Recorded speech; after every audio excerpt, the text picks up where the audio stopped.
Hey guys, welcome back to the Magfed Ranch Paintball channel. And today I'm going to be discussing my top 5 modifications that you want to be doing to your Magfed first strike capable paintball marker. Okay, but before we get into it, let's get the prerequisites out of the way, right? Subscribe to the channel, smash that like button, share, and comment. Okay guys, let's get into it. So as I was saying, right, what I'm talking about is you're starting out with a first strike capable marker to begin with. So this eliminates markers like the TMC, right? This eliminates markers like the TIPX that you're gonna have to replace the core of it to be first strike capable. So the markers I'm referring to are gonna be like the T15 from First Strike, the M17 from Falcon, EM100 from Eclipse, right? The Didam, the Karmatech SAR12, okay guys? All right, so markers like that are already first strike capable markers. Because as you guys know, that's what I'm trying to promote on this channel, Magfed play, but specifically Magfed with first strike capability, okay? So first things first is gonna be the barrel. So as you guys can see here, I have several different barrel sizes that to give you guys an examples, right? So we got a 12-inch here, a 14-inch here, a 16-inch here, a 10-inch here, of course, with a suppressor, a mock suppressor, and then of course a 20-inch, okay? And guys, why the rifle barrel, is such an important first mod is because when you're shooting first strikes, it's all about accuracy, right? That's the whole reason why you're trying to shoot first strikes is, right? You're trying to gain that accuracy over standard paintball. And what that first strike rifle barrel is going to do is shrink in that group size even further down, okay? And of course, if you guys don't believe me, there are channels out there that have shot videos with rifle barrels, but guys, just wait for the videos that I'm going to be producing, showing you guys the accuracy of the rifle barrels.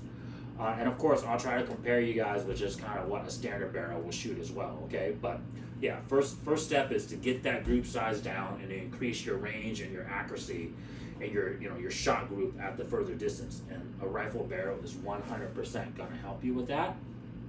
And then of course, your barrel length is going to kind of dictate the type of build out that you're going to want to do, right? Do you want to go with more of like a CQB, a Salter type look?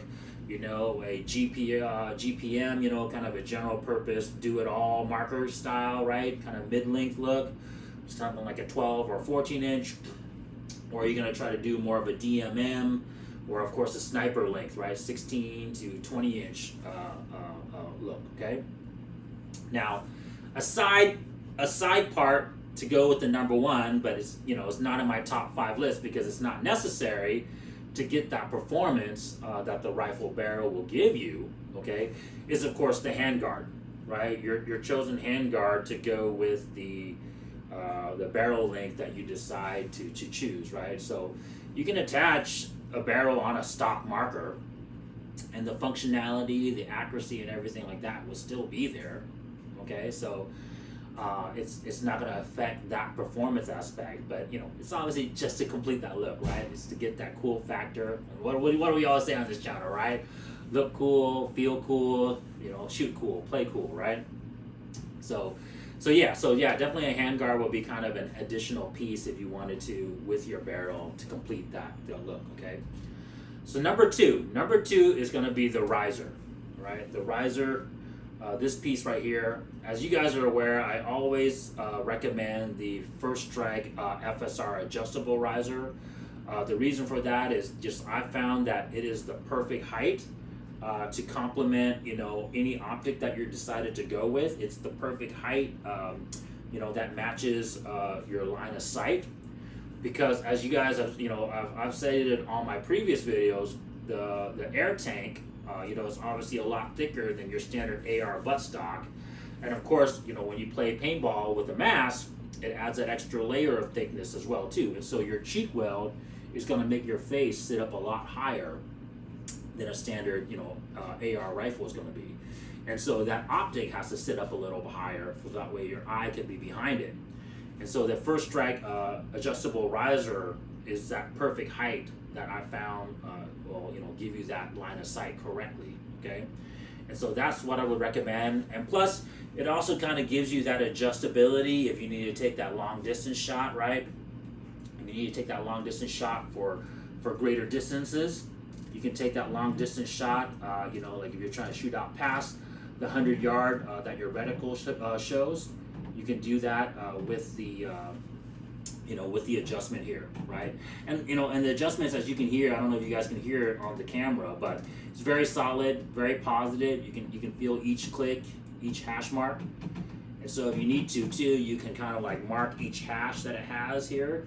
And you know, you can kind of say, hey, this hash is for this distance, right? But anyways, I'll do a better thorough review of the FSR adjustable riser on a later date, guys. But definitely that is number 2 on my suggestion list that complements your first strike capable Magfed marker, okay?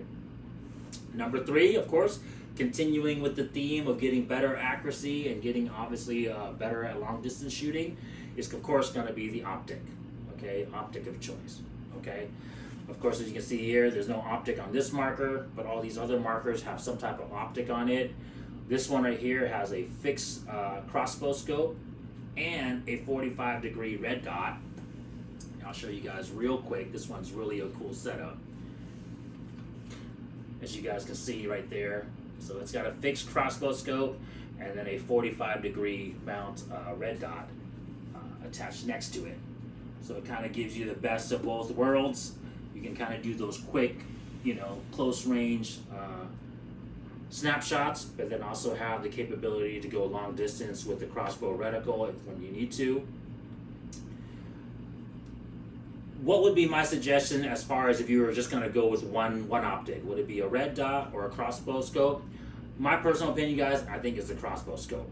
It's going to give you the fastest, you know, sight adjustments on the field, right? If you need to hit a target at 20 yards or less, you can just, you know, use the reticle on the crossbow scope like a red dot, right? Keep both eyes open and just put it on your target. And you're pretty certain that if you just use the 20-yard zero, that you're going to be able to pretty much hit dead center with that hold.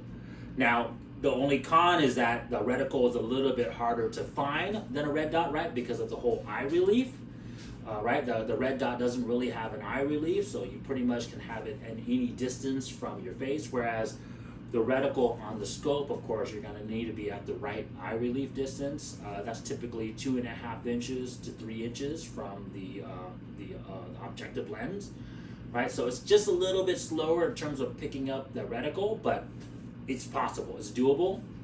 But what it does give you is the advantage is when you're trying to take those further distance shots, let's say the 30, 40, 50, you know, 60, even out to 100, if the reticle has that provision for it, you can use those holds and you can be assured that your first strike rounds are going to hit at those holds, right, up to those distances, you know, barring that you zero everything right? You did your zeros properly and you tuned it properly for the feet per second, right? So that leads me to my next topic, although it's not a suggestion, but it just has to do with the optic, is gotta make sure when you get the optic, you zero it properly, okay, guys? It looks cool, right? It looks totally cool that, you know, you go on the field and you have this optic on your marker and it looks like it's ready to go. It looks freaking badass. It looks like a real, you know, Call of Duty situation. But if you don't zero it, take the time to zero your optic, it's not gonna, you know, perform like you want it to when you go out in the field, right? Typically, you know, it should take you about 15 rounds of first strike to zero your optic properly. And I'll show you guys, I'll shoot another video showing you guys how to zero your marker properly. But if you set it up properly, you know, with a good chronograph on hand, and of course, you know, you have a stable platform and you have a good target out there. That's another thing too, guys. I can show you guys the video of the targets I use. But if you have a good target out there and you can shoot, you know, 5-shot groups to kind of like, you know, see where your zero is at, and then adjust slowly, right, every time you do these, you know, these groups, and you'll be able to dial in your zero, right? And then once your zero is dialed in, and you got the feet per second dialed in, which is typically 300 feet per second, right? Because that's kind of what we're limited to with paintball, you know, 290 to 300 feet per second. You got that dialed in, then everything's gonna be pretty much dead on when you go on the field, right? So it's very important. Make sure you zero your optic and don't just put it on there for show, okay?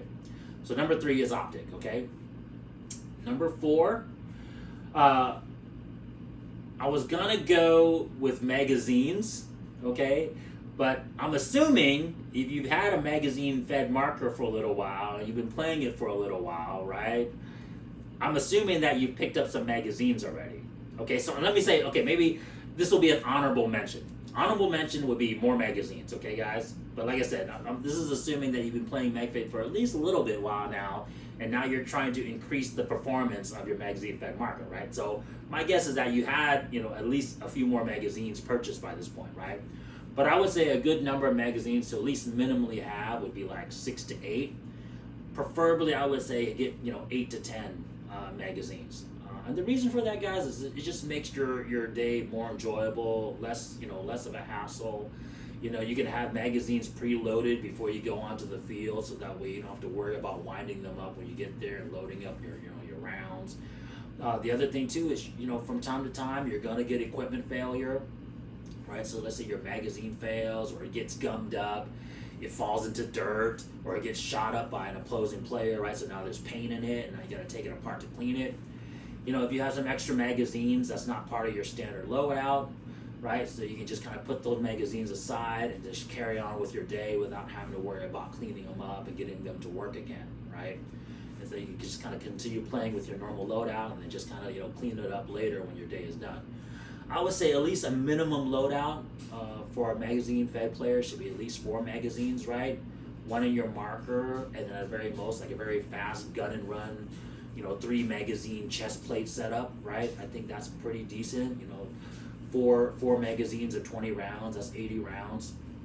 If you're accurate with your rounds, if your optics is sighted in, and you're very efficient with your shots, 80 rounds should be pretty decent for one round of gameplay. Okay, so yeah, so 4 magazines would be my minimum recommendation.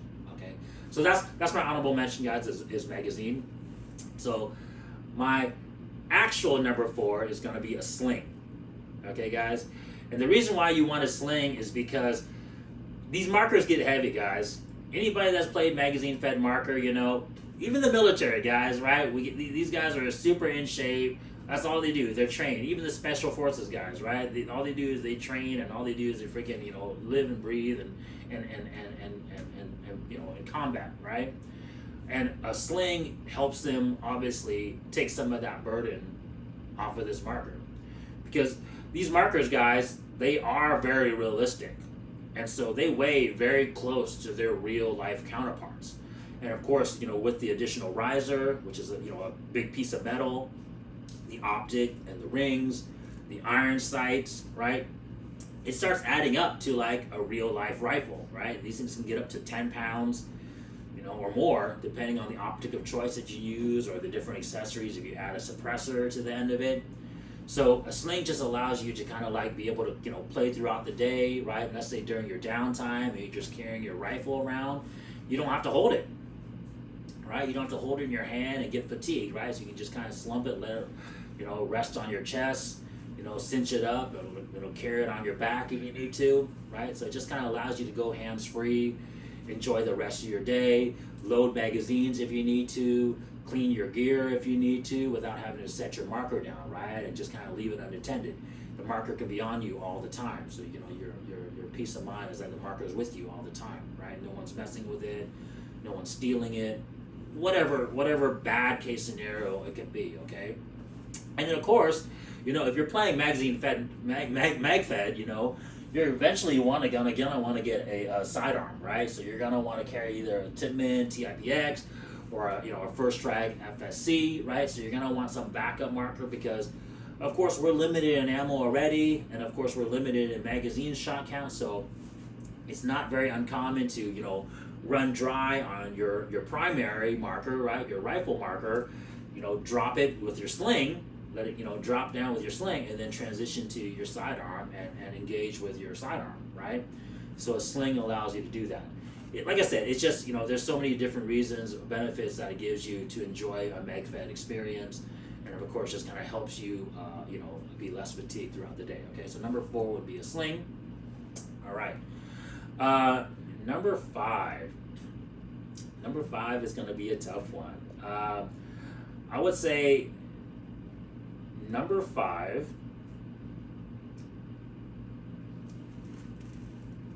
Ooh, I know what. I know this is going to be kind of a cop-out. It's not really a mod. It's not really a mod, but number five would be first strike rounds. Guys, you guys know me. I'm always promoting first strikes on this channel. I want to promote Magfed play with first strikes until it becomes a thing, right? Until it becomes an actual sport, until it becomes an actual league. You know, I'm promoting for that. I'm pushing for that. I'm helping to build that right now, right, guys? So, first strike rounds, guys. Buy first strike rounds. Practice with first strike rounds. Zero in your marker, right? Shoot a buttload of them. Get used to them with your marker. See how well they feed with your marker. You know, how accurate they can be, right? You know, test them at all the different distances. Get your holds, you know, aligned properly with the first strike rounds, right? You know, see what your marker is capable with the first strike rounds and what your setup is capable with. Once you know that, and once you've gone through all that quote unquote training with your marker, right, knowing what the different holds and of the distances are, when you go play on the field, you'll know exactly what your marker is capable of, right? You know exactly, hey, at 20 yards, I'm going to hold the hold on my dot this way. At 50 yards, I know I'm going to need to adjust my FSR riser a couple clicks, bam, bam. I know that's exactly what I'm going to need at 50 yards, right? At freaking, 100 yards, I know I got to hold the reticle at this reticle distance, right? I got to freaking make sure that my hold is at that distance, right?